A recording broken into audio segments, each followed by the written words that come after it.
for the soy supply chain by Roundtable on Responsible Soy and guests. My name is Andressa Grillo, and I'm the Regional Communication Coordinator for Europe at RTRS. I'll be your host and guide you through this today's webinar. While we are waiting for more participants to join, we would like to let you know that this webinar includes simultaneous interpretation in English, Portuguese, and Spanish. Most speakers will be presenting in English. However, those who prefer may also speak in English or Spanish. We would also like to mention that this webinar is part of a series of webinars organized by RTRS in the context of the 20th anniversary celebration. The recording of this meeting will be available later on the RTRS YouTube channel. And also, we're going to have a Q&A session. It's already open by our chat. Please remember to leave your email address, as any questions not answered during the event today will be sent to you afterward.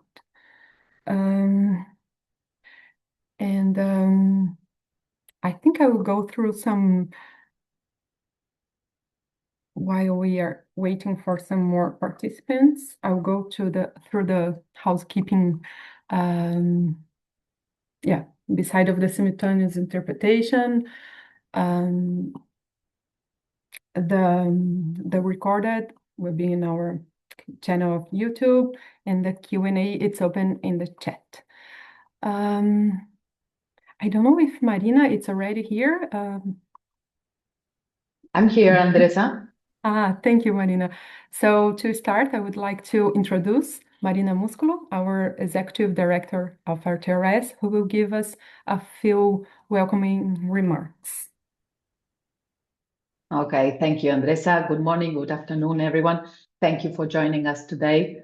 It is great to see so many familiar names and new names also registered for this webinar.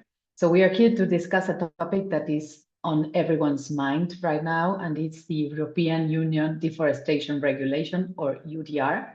And EUDR is more than just a rule. It is changing how we produce, trade, and follow soy from the farm to the final consumer in Europe.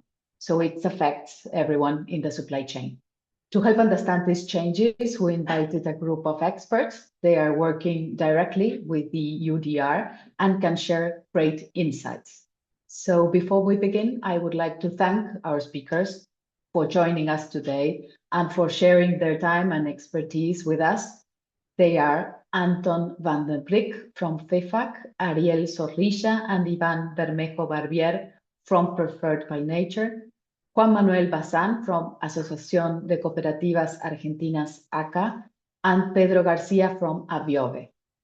With that, let's get started, and I hope you enjoy the session. Thank you. Thank you, Marina. We will now begin the webinar, and to get started, I would like to get you through our today's agenda.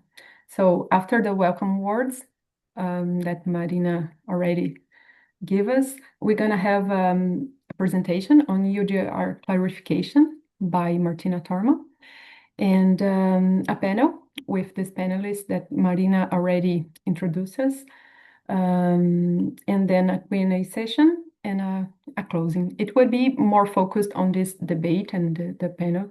So in order to start, I would like to ask, and also just for to take into consideration that if you have any question during the session, please write in the chat, as we will have some discussion at the end. So, and also please remember to include your email address so we can get back to you in case of we run out of the time during the Q&A session.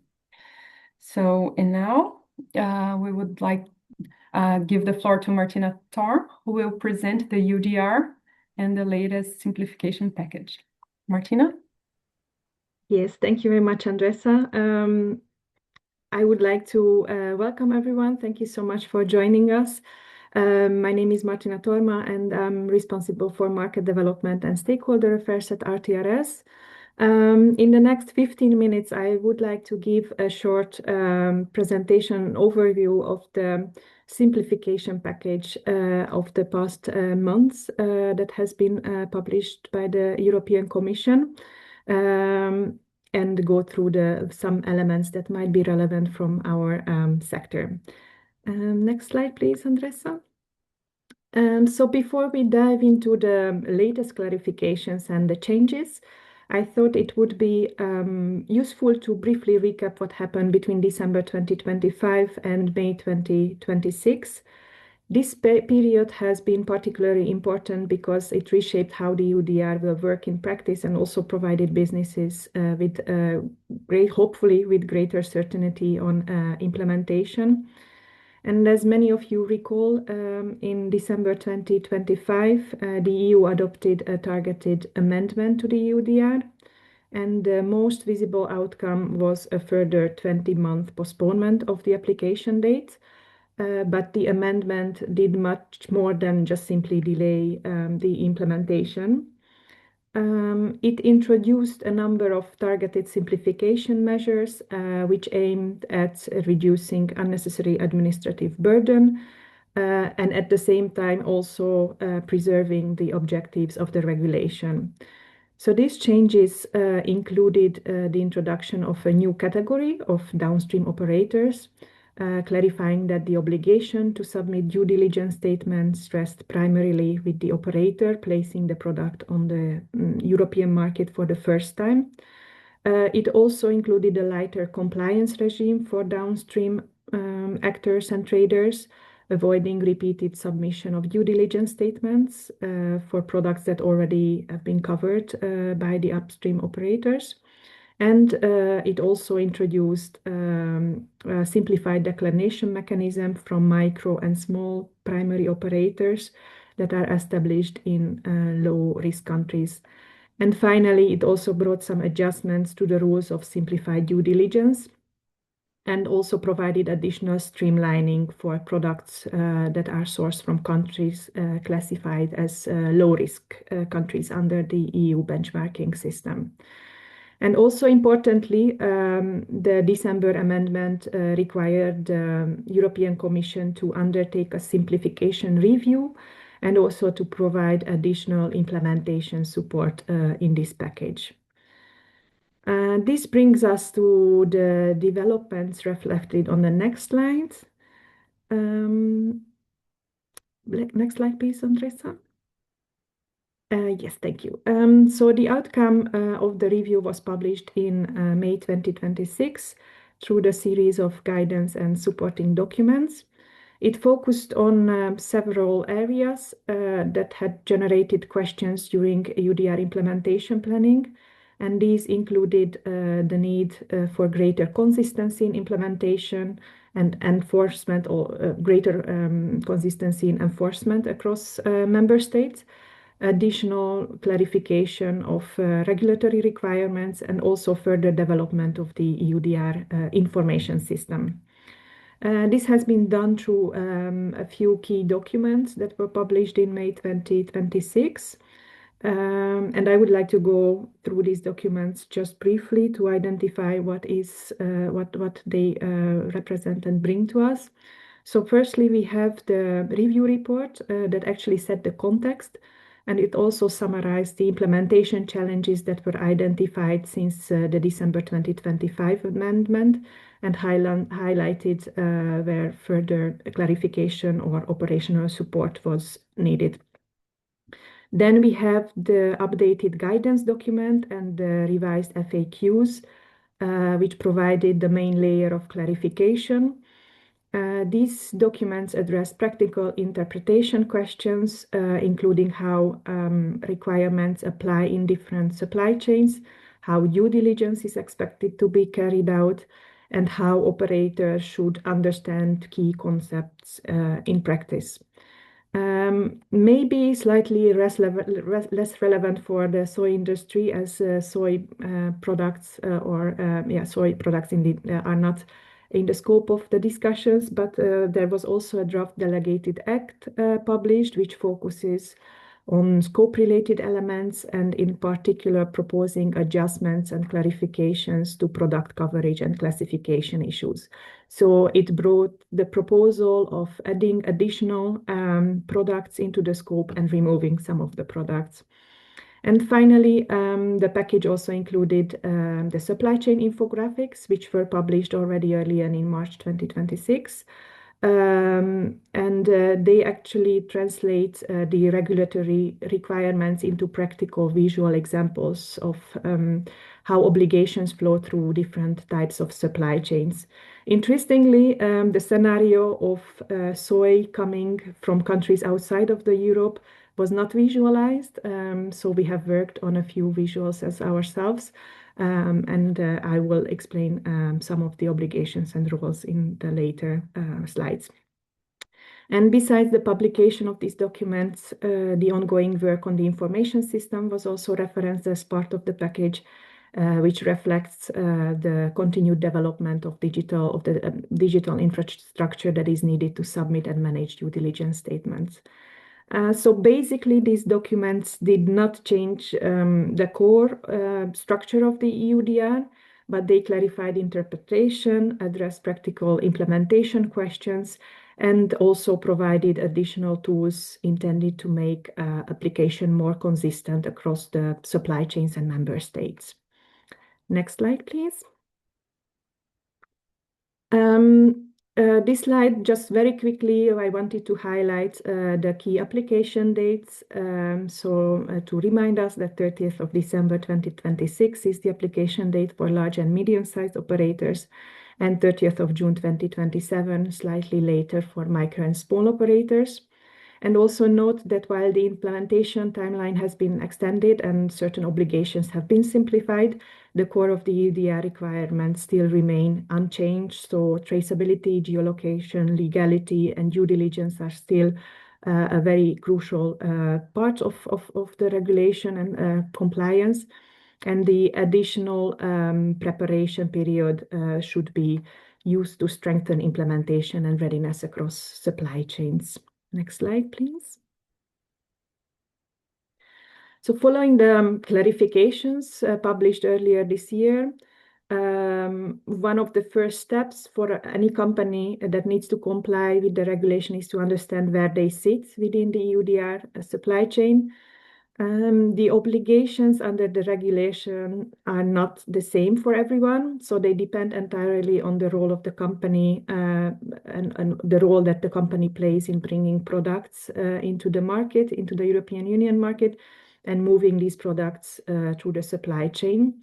Briefly, I would like to go through these categories that have been identified and clarified in this package. So at the beginning of the chain, we have the upstream operator. The upstream operator is the company that places a relevant product on the EU market for the first time or exports that product from the EU. And in the soy sector, this could be, for example, a trader importing soybeans from Brazil or Argentina into the EU, or a feed manufacturer importing soybean meal directly from a producing country. This is a less common example, but it exists. So the key point is that this is the actor introducing the product into the EUDR system for the first time.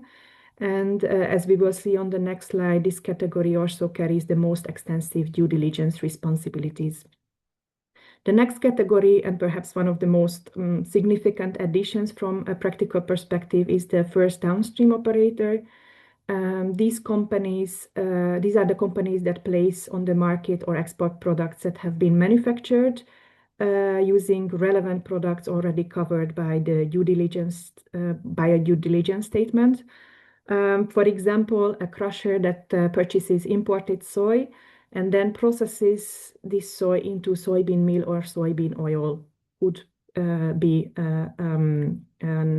primary or the first downstream operator. The reason this category is important is because it reflects one of the major themes of the recent clarifications that says and that emphasizes that avoiding unnecessary duplication of due diligence is the key objective. The principle is that if due diligence has already been carried out upstream, then the downstream operator should be able to rely on the work rather than repeating the entire process. Then we have the third category, which is the trader category. And the trader is an undertaking that makes a relevant product available on the market as part of a commercial activity. A good example could be, for example, a distributor purchasing soybean meal and reselling it to livestock farmers for home mixing purposes, for example. Finally, the regulation also recognizes a specific category for micro and small primary operators.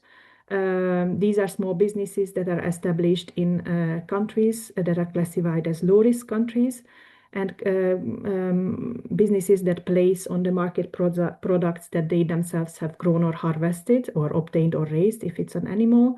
And in the soy context, an example could be, for example, a small soy producer within a European member state selling directly to a crusher or feed mill. And recognizing that these businesses often have more limited administrative capacity, the revised framework introduced certain simplifications also for this category while remaining and maintaining the overall objectives of traceability and transparency. And next slide, please, Andressa. So now, after the identification of the different actors in the supply chain, the next question would be, what are they actually required to do? So starting with the upstream operators, they must conduct due diligence to ensure that products are deforestation-free, legally produced, and supported by the required information. They also need to submit a due diligence statement or DDS through the EU information system before placing a product on the market or exporting it. They need to retain records relating to those due diligence statements for at least 5 years. They need to communicate relevant DDS reference numbers to downstream operators and traders, and they need to notify the competent authorities if they obtain information that indicates risk of non-compliance. So in practical terms, these companies bear the primary responsibility for demonstrating compliance. The obligations for first downstream operators are where we see some of the most significant simplifications that are introduced to the recent guidance, where the relevant products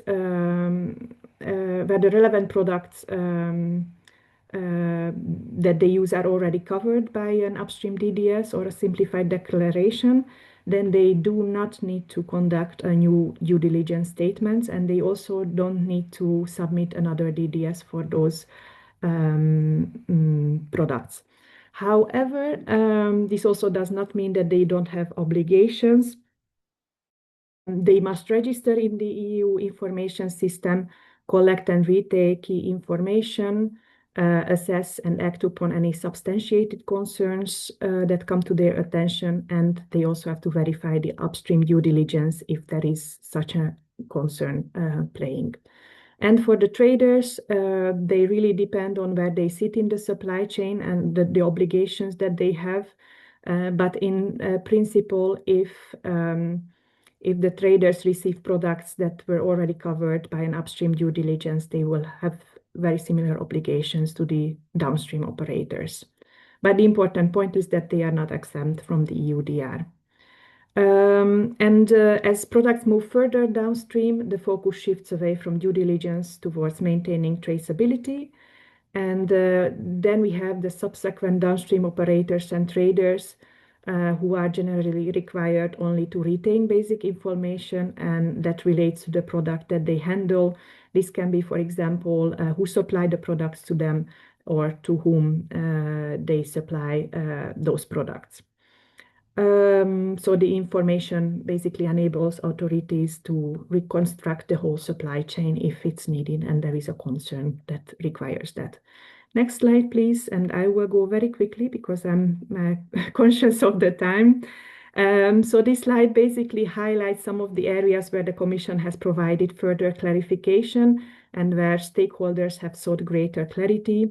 So we have clarification on the fact that one company can actually have two roles. For example, if we have a company who imports soybean into the EU, and then they act as an upstream operator, but subsequently, if they process the soybeans themselves into another relevant product, they also take the role of a downstream operator. And in this case, it has been clarified that they don't have to pass on the due diligence reference number. Another area was also the roles of non-EU importers. And in case of a non-EU importer, interestingly, actually we can have two operators linked to the same shipment. So there is a requirement that there has to be always an EU-based operator who is responsible, actually takes the responsibility for compliance. There is also further clarification regarding legality, because it has been also a question that has been asked, and there is still quite some uncertainty around legality. But the due diligence around that has been clarified. The Commission has taken a risk-based approach, and where there is a risk of high risk of non-compliance with applicable legislation, then operators should collect more detailed evidence and also undertake more in-depth verification. While there is genuinely negligible risk, they don't have to gather this additional evidence. Also, there has been some clarification regarding what the substantiated concern mean, as well as the relation of the EUDR to other sustainability laws. And it's important to mention here that although they complement each other, or both requirements, they don't actually automatically fulfill both requirements. So basically, if we talk about CSDDD, the compliance with the EUDR may support compliance efforts under the other frameworks as well, but it does not automatically fulfill the said requirements. And also, finally, there was some clarification between the EUDR and the EU Renewable Energy Directive, and it's important for us because soy also used for biofuels.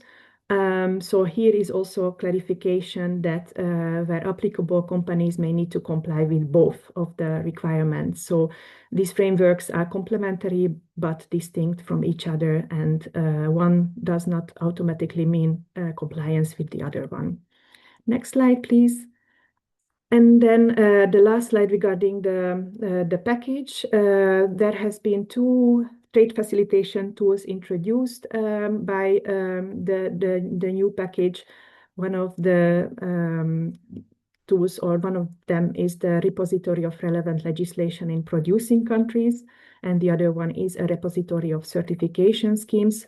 This was also part of the simplification and implementation package, with also the aim to support operators in carrying out their due diligence obligations. The important with both repositories that they don't mean compliance. They are a guiding tool that can support implementation, but still compliance is the responsibility of the operators.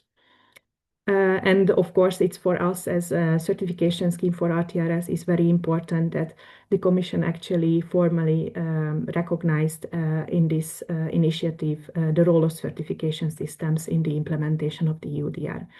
And finally, I just would like to share a few words on how RTRS systems and certification relates to EUDR implementation and how it can support the implementation. So we have two certification schemes, one for production, one for chain of custody. And the RTRS standard for responsible soy production is primarily valuable for the EUDR because it already enforces many of the core EUDR expectations at farm level. There is a no deforestation requirement with even more stringent cutoff dates. Verified legal and social compliance is part of the standard that supports legality, and also independent third-party audits are happening on farms as well. So in this context, the EUDR actually can help with verified data and information access, risk assessment, simplification, gathering evidence of legality and sustainable land use, and also reduce need for intensive upstream verification. And the last element is the chain of custody certification, RTRS. Next slide, please. RTRS has introduced the EUDR aligned optional module on top of the chain of custody standard, which can support operators in demonstrating traceability, segregation, and collection of required due diligence information. The very important to mention is that it does not, however, automatically create legal compliance to holding a certification on its own. Operators still remain legally responsible for their due diligence statement, but RTRS can reduce operational burden and audit complexity, and also potentially strengthen the low risk justification of in due diligence systems. So with that, Andressa, I would like to give back the word to you to announce the next session, and you will hear from me again soon. Yeah. Thank you, Martina. Your clarification and insights were excellent. Just for people know, the Q&A session is open. If you have some doubts, you can put in the chat, and later on we're gonna have a Q&A session. So please remember to put your email also to be your question answered. So, and now to start our panel, I would like to introduce our speakers. Anton van der Briek from FEFAC, Ariel Zoril, I do not have the accent of my boss, but and Ivan Bermejo Barbier from Prefer by Nature, and Juan Manuel Bazán from Asociación de Cooperativas Argentinas, y Pedro Garcia from ABIO. So Martina will moderate the session and will introduce each of these panelists. So to get it started, I would like to invite back Martina to the floor. Yes, thank you so much. And welcome to all the panelists. So I would like to very briefly introduce each of them to you, and also emphasize that it's a very great panel bringing together a strong mix of policy, industry, and on-the-ground implementation perspectives. So with that, we will have first Anton van den Briek, Deputy Secretary General for the European Compound Feed and Premixes Association, FEFAC. Maybe I will keep the presentations or introductions very short, because it would be good to have some more time for the later discussions. But yeah, Anton has been a leading force on topics of sustainability in the European feed industry, and also contributed on responsible soy sourcing through the FEFAC soy sourcing guidelines, environmental footprinting, and also broader circularity approaches in the feed industry. Next, we have Ariel Zorilla. I don't pronounce it properly either. Representing Preferred by Nature. Ariel is currently based in Spain and the Commodity Strategy Director at Preferred by Nature, and he has long working experience in several commodities currently covered by the EUDR in many countries, more than 20 countries and 4 continents. And he's also the soy lead in Preferred by Nature and deputy representative in the RTRS Board of Directors. And we also have Ivan Bermejo, also from Preferred by Nature, Senior Sustainability Specialist.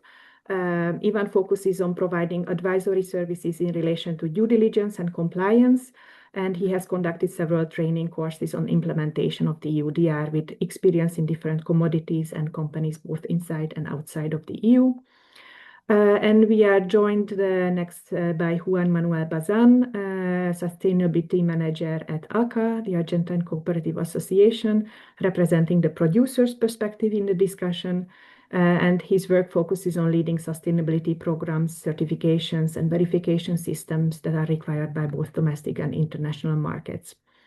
And last but not least, we also have Pedro Garcia, Sustainability Manager at ABIOVI, the Brazilian Association of Vegetable Oil Industries, representing the industry perspective. And Pedro is responsible for implementing and supporting sustainability programs that are promoted by the association, with focus on deforestation-related discussions, internal market requirements, and compliance with environmental legislation. So once again, warm welcome to our speakers, and thank you very much for joining us. So I will jump into the questions because we don't have much time, and it would be good to answer as many questions as possible. Perhaps Ariel or even from Pifern by nature could start off by answering questions and sharing with us from your perspective which part of the soy supply chain currently represents the greatest implementation bottleneck or the challenges, and why is that? Okay, I'll take that. But first of all, we think that it feels like almost every part of the soy supply chain faces strong challenges. But if we were to focus on the ones facing greatest challenges, we could think of mostly on the midstream traceability and segregation system. And that means facing the heaviest difficulties are falling most likely on cooperatives and storage facilities, silos, which are mostly used for keeping soy, and also where soy from multiple farms, origins, and different level of risks are aggregated and mixed before processing and before being exported. So with that, and regarding collaborative efforts, mostly we see very good examples in certain cases where maybe roundtables such as RTRS have been created to discuss and to agree on challenges and explore the most convenient solutions. It is not an easy task, but alone is much more challenging with a higher level of uncertainties and in the expected outcomes. Yes, thank you so much. Then I would like to turn to Juan Manuel from ACA, and he will respond to Spanish. So in case you need translation, please switch on the interpretation. So Juan Manuel, how does this reflect, if you think from the perspective of producers, and how soy producers in Argentina are preparing for EUDR requirements? And what do you see as the main operational and perhaps cost challenges that producers face in this regard? Hola a todos.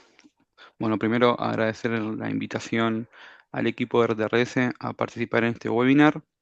Disculpen a los demás oyentes, pero voy a hablar en mi idioma nativo.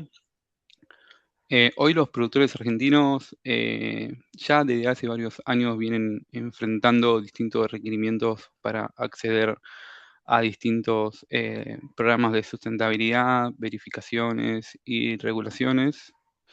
Y con el tiempo se fueron familiarizando, acostumbrando a tener que evidenciar su producción responsable y transcurrido el tiempo fueron, como dije recién, acostumbrándose a palabras y a certificaciones como RTRS o 2BS.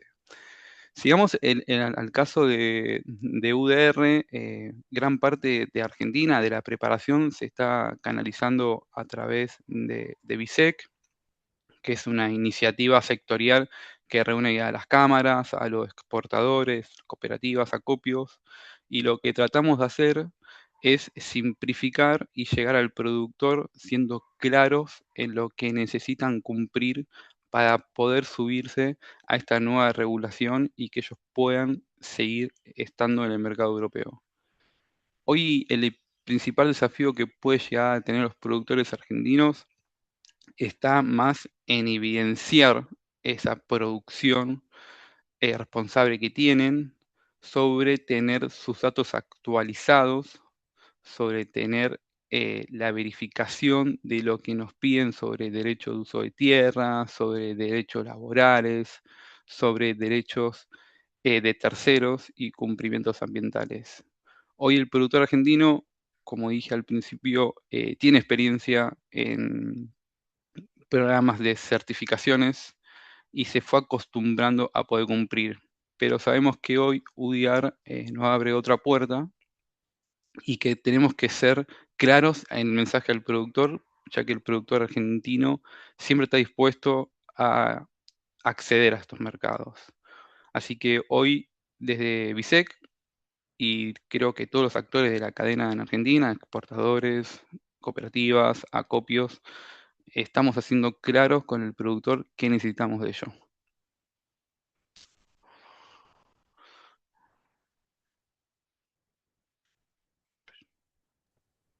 Thank you so much. It's very important. So information and sharing, and that seems to be a very important element of also of successful implementation.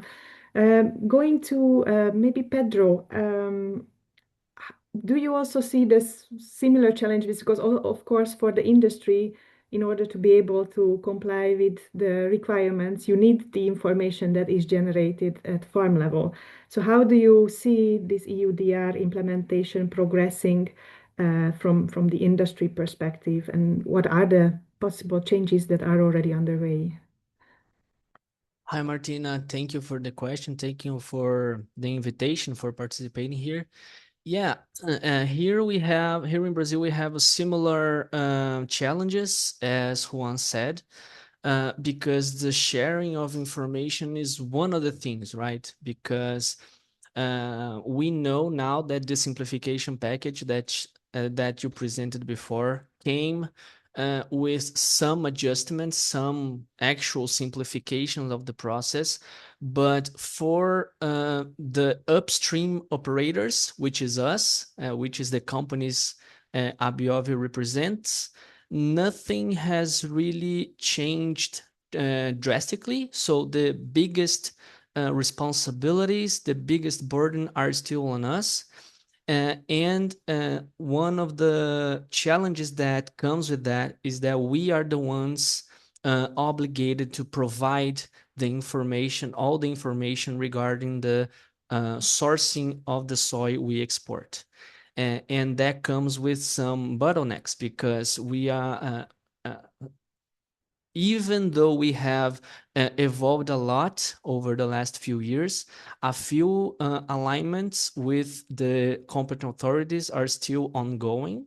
The discussions are not closed yet, because we have some, for example, here in Brazil, we have the CAR, which is one of the most important documents companies use to check the sustainability criteria, the sustainability compliance of farms. And not necessarily this document is accepted by all competent authorities, because each one can develop their own process to analyze these documentations and determine whether the documents are sufficient or not to prove compliance. The repository for the origin countries legislation are one of the biggest changes for us, which we see as a very good thing, but this still needs to be worked on, because how this is going to work, we know that is going just to be a support repository, but we need to make sure that our legislation is recognized in the correct way in there. And CAR, for example, is one of the things that can be recognized by all competent authorities. But this, not only that, we still have the greatest challenge of all, which is the segregation, which we can talk more later, but the segregation is still the biggest issue we have, because of the volume we export, the amount of documentations we need, the amount of changes in the whole supply chain we need to implement to guarantee the full segregation of volumes are still a challenge. I know RTRS has its module, which comes to help, but we do not see it covering the whole Europe demand as soon as the as soon as EUDR is implemented, right? So this is still something we are concerned about. Companies are evolving on that, but a lot of things still need to be done to solve that. Thank you so much. So indeed, the biggest challenge is segregation and harmonization of the requirements and enforcement, probably at Yes, the European level. correct. Yes. Indeed, that's a very important aspects, and that is still work to do on these in these areas. Now I would like to turn to Anton, and Anton, if you could reflect a little bit what this review, the April review, brought to the feed industry. Of course, there has been some simplifications, and probably the feed industry has been impacted by that simplification a lot. But also, could you maybe elaborate a bit on the challenges that are still remaining in the industry, and what is the feed industry actually facing? What are those challenges that they are facing still regarding EUDR? Well, thank you, Martina, and also thanks for the invitation. So I've been with FIFAC now for 13 years. So I've witnessed the EUDR from the very, very beginning, from the very first leak that we saw. So I could write a book about it if you want, but it's been quite a headache since its very beginning, and it's been highly political, it's been highly unpredictable. Although from the beginning we know that if you talk about the obligations for compound feed manufacturers as such, I saw a question in the Q&A as well. You have to take this Annex 1, the trading code's very literal. If the code is in the Annex 1, it's in scope. If it's not, then it's not. So the code for compound feed is not in. But so what happens, we just suffer the consequences basically from the obligations that our suppliers have to deal with, all the first places on the market. Where do we stand today? I mean, many practical questions still stand. Juan has mentioned it, Pedro has mentioned it. It's also a high deal of frustration that the Commission, they keep coming back to the FAQ and try to fix things there while we know it holds no legal value. Often you see also with the FAQ, it fixes one thing and then it creates a new confusion somewhere else. We heard from our own members when they discuss with the competent authorities that some of them are even not going to look at the FAQ. They say it has no legal value, it won't stand in court. So we see our members also ping pong between the member states authorities and the Commission, where they both think they have an obligation to kind of create these clarifications, because that's what everybody is really after. And yeah, we've had a very tough time, and I think unsuccessfully have tried to explain these challenges in the soy value chain to the policymakers. When you talk about achieving this EUDR compliance, this functioning of commodity trading, it's really not real to them. And then you talk about the simplifications. It's a bit embarrassing to admit as a European in front of a largely maybe South American audience. Yes, I mean, there's many of the things that have been given as simplification were to please some let's say European demands. So for us, it really didn't fix a great deal. We still face the same issue. And the same issues that we will face this year, and it's the third time in a row, and we've seen 2 postponements, but 2 years in a row, we've already seen our companies having to purchase premium soy, having to deal with the stress of not seeing enough soybean meal or soybean products being made available to the market, and then a postponement comes in. So it's just been 2 years in a row, millions of euros of expenses for the compound feed sector, which we as FIFAC, we were asked, can this stop? Can we really see some significant changes? What was interesting to see, it was noted, some more recognition for certification schemes seem to be there with this commitment to this repository, but then it's just so typical, right? Like we'll do it by December 2026, and then implementation date is 30 December 2026. The political calendar and the calendar of the real world, as I would say, commodity trade is just completely not aligned. I mean, the process is also not clear. I mean, I don't think RTRS has received any invitation so far of how you get on this list. So that's maybe the most positive thing we can take away from this. although, as was said, this simplification already passed before on putting really the obligations on the first places on the market and less on the downstream. The reason why this was done was really to relieve the information system, to allow for less data to be uploaded to this information system. So not even with the idea, hey, there's a lot of duplication taking place, doesn't really make sense, though it's really done for a different reason. And yeah, what are we asking for now? And the word segregation has been mentioned, so I'm gonna mention the word mass balance. It's something that the FIFAC we are advocating for. We conclude that this point of principle on segregation, it just will not work. We're just going to face this situation every year.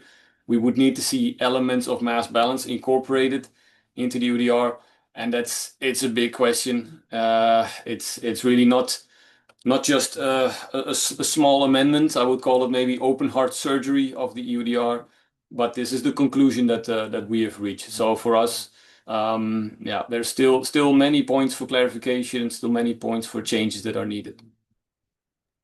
Yes, indeed. And I don't know what is this, if there is any space for further amendments or further modifications at this point, but indeed the mass balance issue is still existent. And also, even there are many clarifications provided, there are still many uncertainties also regarding the repositories, how they are going to be used, and with the certification repository of certification systems also, what is the role actually of that repository, and how and who is going to use that. Thank you so much for all these insights.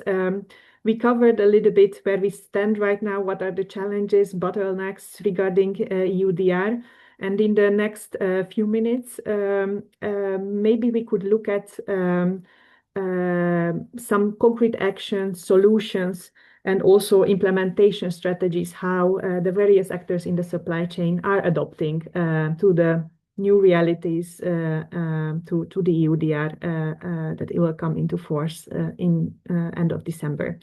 So with that, maybe Juan Manuel, if you could mention if there are any practical measures that producers are adopting to improve traceability and data management, because we heard that traceability is an issue, it's a challenge, segregation is required for EUDR.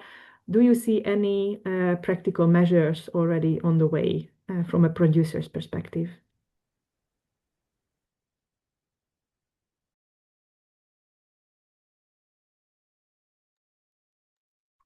I don't know. Bueno, Juan? sí, ¿ahí me escuchan? Bueno, sí, las medidas principales que se están adoptando los productores es mantener información actualizada de su establecimiento en registros oficiales en la República Argentina, informaciones que va a contener la identificación y también constituye una base fundamental para lo que queremos construir en respuesta a los requerimientos de EUDR. Para llevar adelante este proceso desde acá, pero también entiendo por la comunicación que tengo con demás colegas, estamos dando talleres, estamos dando capacitaciones a los productores para que ellos entiendan que esta información es muy importante, que el respaldo que ellos tienen que evidenciar en su documentación es muy importante para construir una base sólida, pero también que ellos entiendan para qué sirve eso. No solamente, digamos, no es algo obligatorio, pero también es muy importante que ellos entiendan qué están haciendo con esta información y por qué es tan importante para un nuevo mercado, para un nuevo mercado no, para que un mercado no se cierre sería. Así que a partir de ahí estamos construyendo estas prácticas para que la gestión de datos y la trazabilidad en toda la cadena argentina, desde el productor hasta el exportador, tenga una línea y tenga un estrecho, una confianza en sí. Cada paso que damos y cada paso que tenemos que dar tiene que ser en un acuerdo sectorial, como dijimos anteriormente. Entonces, el productor, una vez que tiene todo actualizado, que tiene todo evidenciado. Él a cada uno de sus actores o cada uno de las personas que atienden a esa producción los habilita a que podamos compartir esa información. Creo muy importante también la parte de la confianza en todo lo que es EUDR, en todo lo que es la cadena de suministro, ya que es muy importante. Y bueno, creo que desde Argentina, desde BISEC, estamos demostrando que los diferentes actores que atendemos a los productores, sean acopios, cooperativas, exportadores, estamos trabajando codo a codo para generar soluciones que simplifiquen la adhesión del productor a esta nueva regulación, y creo que vamos por buen camino. Tenemos que seguir trabajando, tenemos que ser claros también en toda la cadena, en algo que recién decía Antón, que es sobre el tema de la segregación. Creo que tenemos que ser claros en ese punto, recibir buenas noticias desde Europa, pero hoy las medidas que se están practicando en Argentina es seguir trabajando en el sistema MRB de BISEC, dando pruebas, dando talleres, así el productor, que es el punto origen, para llamarlo así, de toda esta cadena, se pueda sentir cómodo y sepa que no está cargando información o que no está duplicando información sobre otros programas.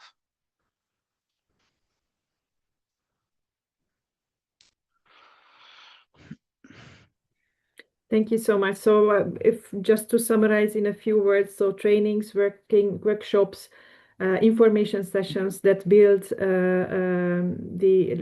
to provide producers with the necessary information is very much needed, and also to build trust and create transparency throughout the supply chain. That were also some of the aspects. Thank you so much. Maybe Ivan or Ariel, could you mention any other good practices across different geographies that you see that is happening and emerging to make the implementation more smooth? Yeah, I could point to at least, for example, first of all, important at company level, developing capacities and development skills. This normally takes the form of creation of EUDR task forces or similar approaches. Like normally EUDR sometimes is left to the guy dealing with sustainability or something like that. And it's important. This is something that needs a lot of resources, and it needs a lot of cross-company collaboration, like cross departments. It involves sourcing, it involves sales, IT, sustainability, so many different areas that all need to act coordinated. And these efforts work well when they're taken both at like a company level, both in the EU, but also from companies out of the EU, as we are discussing today. So this is something that we are seeing that it's having an impact also with other supply chains, and also taking from the comments on the presentation on the repository of legislation from all countries, and also from drawing from our experience on conducting risk assessments and exercising due diligence, etc.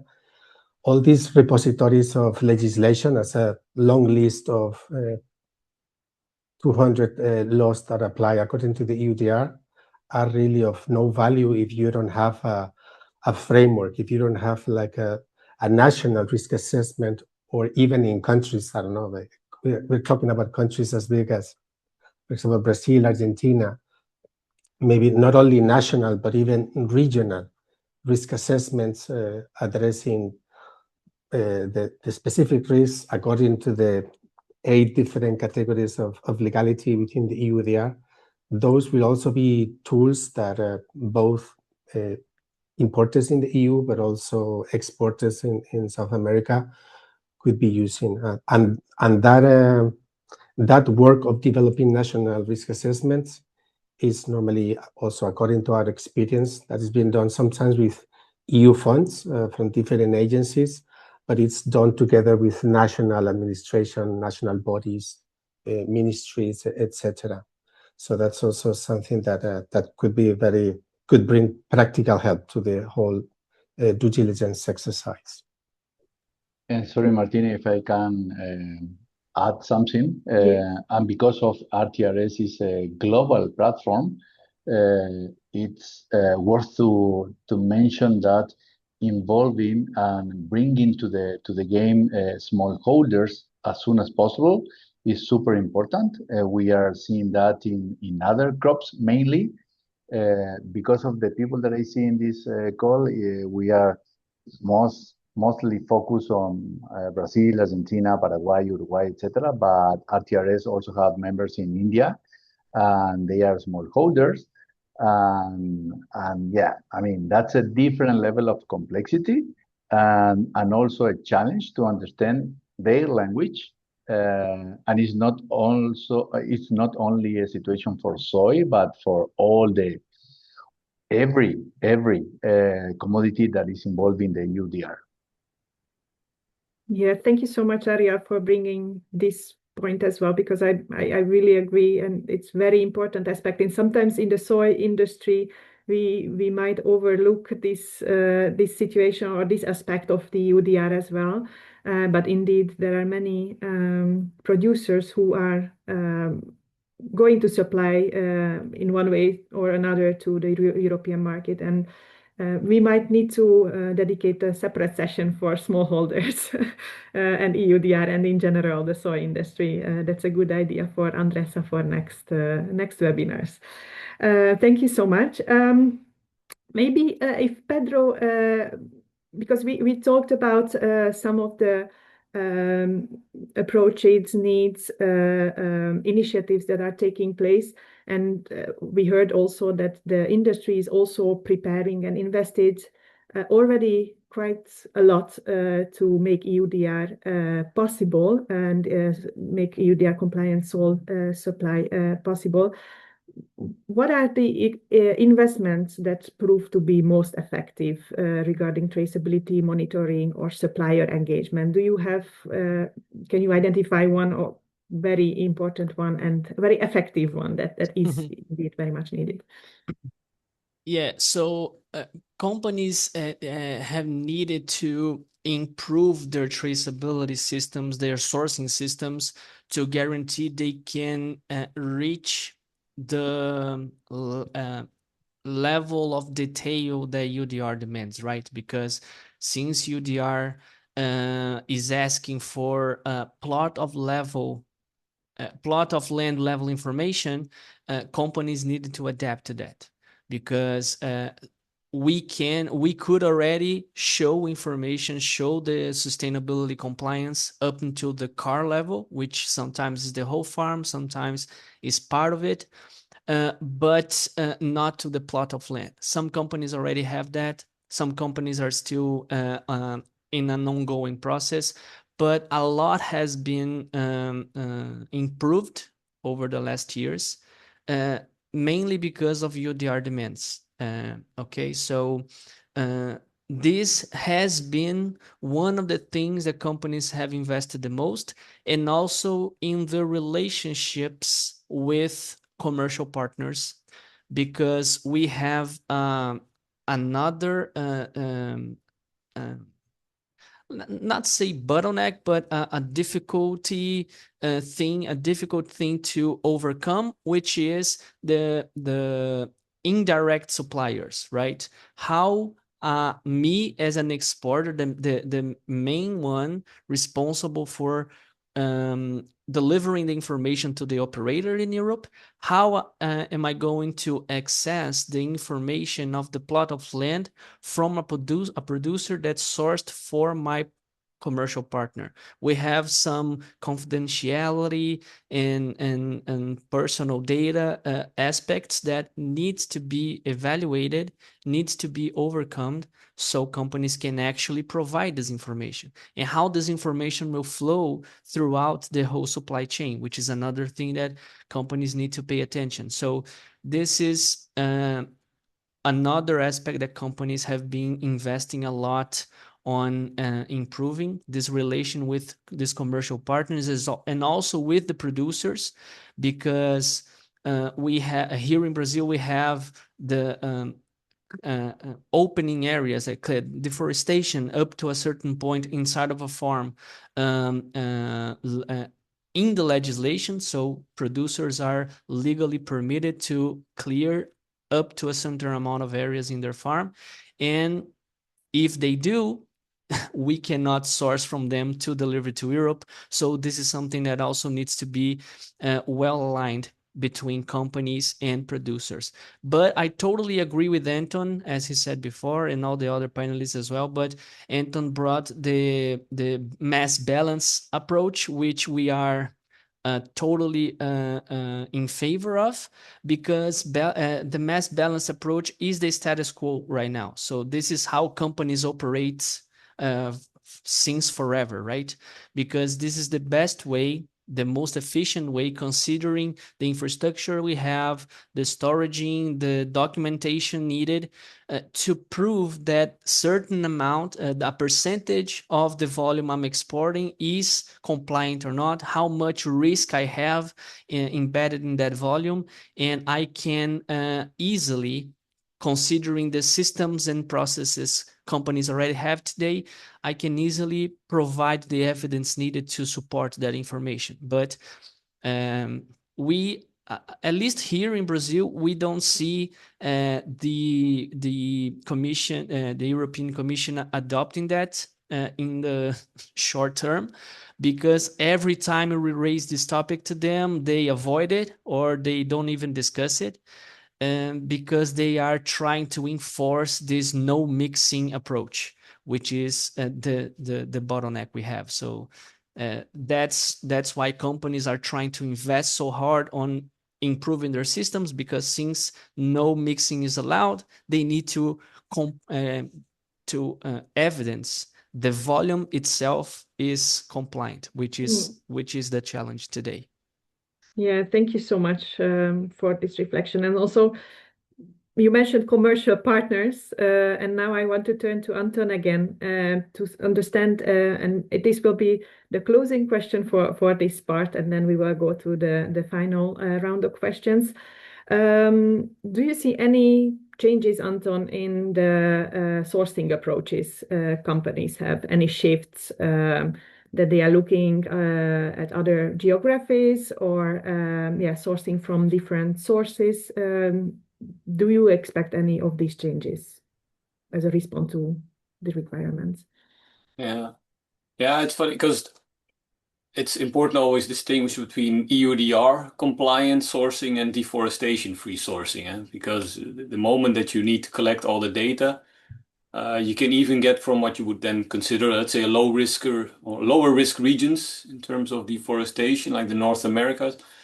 They are let me say, just equally unhappy with the EUDR in that sense. They are very annoyed with this idea of having to set up segregated supply chains just for the Europeans without probably putting the right price to it. So in that sense, you could have maybe need to anticipate kind of an artificial shift in sourcing, because some companies will say, I want to avoid the risk. But that's the lesson learned. We've lived the practice. We've seen that not enough EUDR compliant soy was made available 2 years in a row to our sector. So in that sense, I don't think we have anything else to prove. And in the end, let's see what happens, because it's true. Like this principle of segregation is just very extreme. And if we talk about mass balance, it's a dangerous word indeed to kind of throw into the room. You can talk about it for hours and still talk about different things. It's really a container concept. And I think that's to say also something positive about the EUDR that's been mentioned. I think we have VSEC thanks to EUDR. We have the Selo Verde in Brazil also thanks to EUDR. So this increased interest or increased capacity in traceability systems is something we have to kind of take advantage of either way. But I think we need more granularity in our traceability language and the chain of let's say the common chain of custody models. They don't always grasp what is being made on offer. So I think the EUDR has really cornered us on having to comply with a certain completely new system. And that's the idea now. Okay, if we want something different, then we have to kind of put something credible on the table as well. So then we also depend on our trading partners across the ocean for that. Thank you so much, Anton. Very, very insightful remarks. Just because I'm aware of the time, we are approaching the end of the webinar, and I wanted to take some time also for a few questions at the end. So I would like to address to all of you one last questions to reflect on the EUDR, and maybe in just one sentence, if all of you could highlight what is the single condition, the single most important condition that must be in place for the EUDR to be implemented successfully across the supply chain. What would that single condition be? And maybe Pedro, I will start with you because I see you as the first one on the screen. Okay. So for me, I think we need clearance on how to evidence compliance and be certain that local legislation is enough, like a government statement that local legislation is proved, is compliant, is enough. So we have more security, more safety, more certainty that the information companies are collecting are enough to go into Europe. Because one thing that we have is if each competent authority interprets the information differently, we have a lack of security there, that maybe a product will enter in certain country and not in other, and a whole fuss will happen. So this is one of the things that could be really important for the implementation, considering the specificities of each country and understanding their legislation. Mm-hmm. Thank you so much. Juan Manuel, from the producer's perspective, what would be that condition?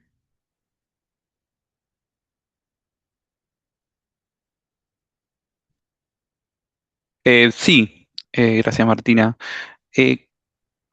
Lo importante en una regulación nueva y con estos requerimientos que están solicitando, creo que es la coordinación. La coordinación en toda la cadena es lo más importante. Que haya un mensaje claro, creo que es fundamental. Y me gustaría también dejar un disparador, si puede ser para otra próxima reunión. Sé que lo puedo hacer acá en RTRS, ya que desde su equipo siempre buscan equivalencias con demás certificaciones.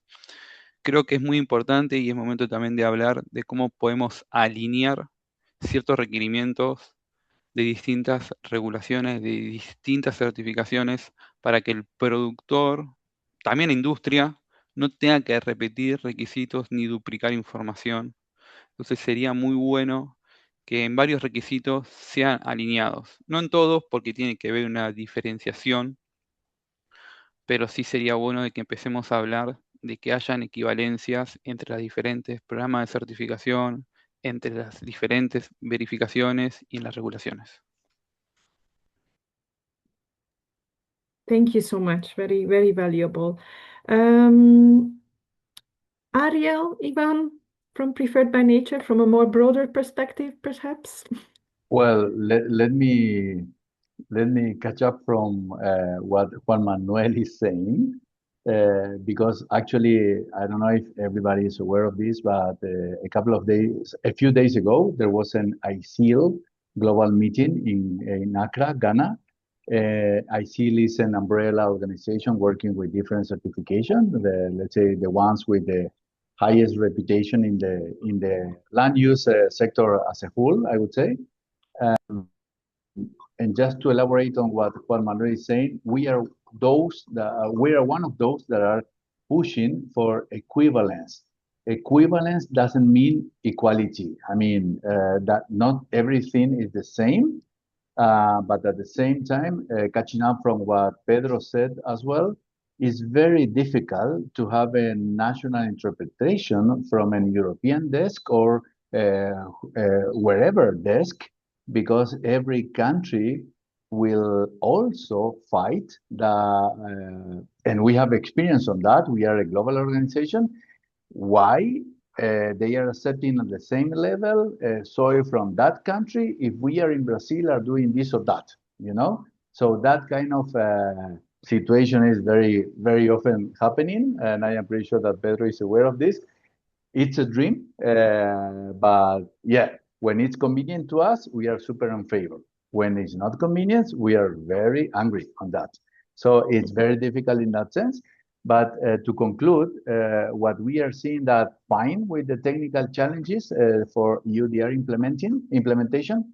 However, we would love to see we are helping companies as well to see a real commitment on adjusting the practices, the system, and working towards more transparency and sustainability as a whole, and not only certification, which it's a good base, but it's more than obvious that we need more, not only to be in compliance with the EUDR, but to reach satisfaction from our end consumers at the end. And the population is changing, the preferences are changing. So I hope that we can all have a deeper and more clear collaboration in place, so to perform better and to be sustainable in the long term.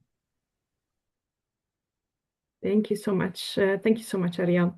And finally, Anton, from the buyer's perspective, feed industry, what would be that condition that would make EUDR successful? Was it still one sentence, or people? We used more sentences in the previous reflection, so you can use a few more. But we have 2 minutes left from the. I'll keep it short, as I don't have that much new to say, because I think indeed alignment with commodity trade reality is kind of what we need. I mean, I just don't see it happen that we're going to go over to Brazil and dig our own highway and have our own EUDR compliant trucks go to the EUDR compliant silos, but then. Maybe also still, I mean, just a word of responsibility as well, like the investment being done and also the request being made, that also puts a responsibility for Europe to also pay for these things. You know, it's the classic debate indeed. Like, we have our specific requirements. We have to be able to meet that with a certain financial compensation. But then again, it also falls or stands with a credible system to get these products to our to the continent. Then, so I'll leave it at that. Thank you so much. Thank you so much, Anton. So given that we have only 1 minute left, unfortunately, we don't have much time for additional questions from the chat. But what we will do is we will collect all the questions and we'll try to answer. I see some anonymous attendees that put the questions. So what I would like to ask you, please reach out to us, please reach out to me, and then we will be very happy to connect and answer the questions that were put in the chat box. And then just to wrap up some of the reflections that I heard from this last part of the discussions, that we need to look at collaboration, clarity of evidence, alignment among the different systems, supporting systems, and also responsibility and commodity trade reality. Those were, for me, the key elements of all these reflections. And with that, I would like to thank you very much for all our panelists for taking the time, joining us today and sharing these very valuable insights and having this open discussion with us. And I would also like to thank you for our audience, our participants, to to joining us, listening to us, and also coming to us with many interesting questions, what I see in the Q&A. So once again, thank you. We are going to share the webinar recording and the slides in a couple of days, and also answer the questions to the people who we know the name. Otherwise, if you don't get an answer, please reach out to us, and we would be really happy to connect. Thank you so much, Thank you. and all the best. Bye-bye. Bye bye. Thank you. Thank you. Thank Bye you. bye. Thank you. Bye bye.